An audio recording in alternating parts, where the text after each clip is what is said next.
राजस्थान की ऐतिहासिक व मौखिक परंपरा से जुड़ी औरण और गोचर भूमियों को राजस्व रिकॉर्ड में दर्ज कराने की मांग को लेकर टीम औरण जैसलमेर सहित विभिन्न सामाजिक कार्यकर्ताओं ने मुख्यमंत्री को ज्ञापन भेजा है।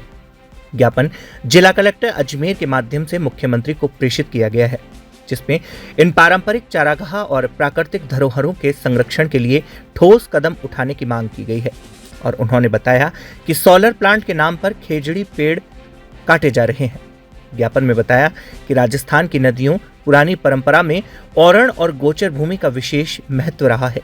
इन भूमियों में जैव विविधता, वन्य जीव, दुर्लभ घास और चारागाह पाए जाते हैं, जो पशुधन और पर्यावरण दोनों के लिए अत्यंत महत्वपूर्ण है।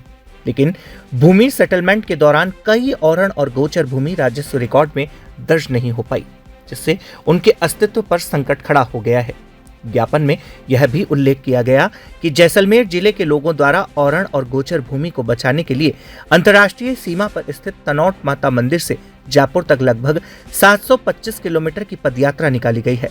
इस पदयात्रा के माध्यम से लोगों ने इन पारंपरिक भूमि क्षेत्रों के संरक्षण और उन्हें राजस्व रिकॉर्ड में दर्ज कराने की मांग उठाई है। ज्ञापन में लिखा कि राजस्थान के सीमावर्ती क्षेत्रों में बड़ी संख्या में गाय पालन और पशुपालन होता है। यहाँ के तालाब, नाडियाँ, कुएं, चारागाह, आम रास्ते और देवस्थल ग्रामीण जीवन में पर्यावरण के लिए अत्यंत महत्वपूर्ण है। लेकिन कई स्थानों पर इनका रिकॉर्ड में दर्ज न होने के कारण अतिक्रमण और औद्योगिक गतिविधियों का खतरा बढ़ गया है।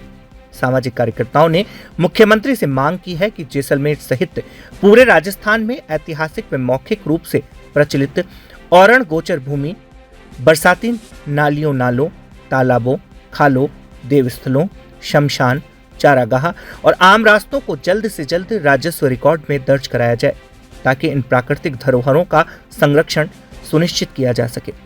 ज्ञापन पर टीम औरण जैसलमेर सहित कई सामाजिक प्रतिनिधियों ने हस्ताक्षर किए। एक बड़े स्तर पे पश्चिमी राजस्थान से एक आवाज उठी है कि औरण बचाओ, गोचर बचाओ और गांव में जो गायें बैठने की जगह, चारागाह की जमीनें बचाओ। और इस तरीके के जो लगातार अतिक्रमण सरकार के माध्यम से हो रहे हैं और आम जनता के माध्यम से हो रहे हैं, उसको किसी तरीके से रोका जाए। राष्ट्रीय अंतर्राष्ट्रीय कंपनियां बड़े स्तर पे वहाँ पश्चिमी राजस्थान में सोलर प्लांट्स लगा रही है और सोलर प्लांट्स जहाँ जहाँ लग रहे हैं वहाँ खेजड़ी काट रहे हैं। दूसरे प्लांटेशन का कोई प्रोजेक्ट लेकर नहीं चल रहे हैं। तो निश्चित तौर पे ये वन क्षेत्र है, उसको रोका जाए। और अगर ये नहीं रुका तो रेत पाकिस्तान की तरफ से जो है, इस तरीके की रेत आंधी के साथ उड़ उड़ के आएगी और वापस पश्चिमी राजस्थान में टीले ही टीले हो जाएंगे। आज जो स्थिति इंदिरा गांधी ने केनाल की वजह से हरा भरा हो रखा है, वो भी नष्ट हो जाएगा।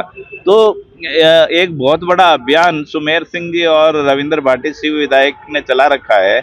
अभी हर डिस्ट्रिक्ट हेडक्वार्टर्स पे एक डेलीगेशन दिया जा रहा है कि औरण बचाओ, और उस तरीके से विधानसभा तक भी सारे एक साथ होकर एक दिन जयपुर में भी घेराव करेंगे और नया एक्ट कोई लाने के लिए सरकार को गाइडलाइन देंगे और सरकार को बताएंगे कि किस तरीके से जो है औरण को बचाया जाए, मंदिरों की जमीन को किस तरीके से बचाया जाए, जिस तरीके से अतिक्रमण हो रहा है उसको रोका जाए। नदियों से तो बजरी लगातार निकल ही गई है, अब ये जो औरण क्षेत्र या वन क्षेत्र बचा है उसका भी नाश हो जाना है।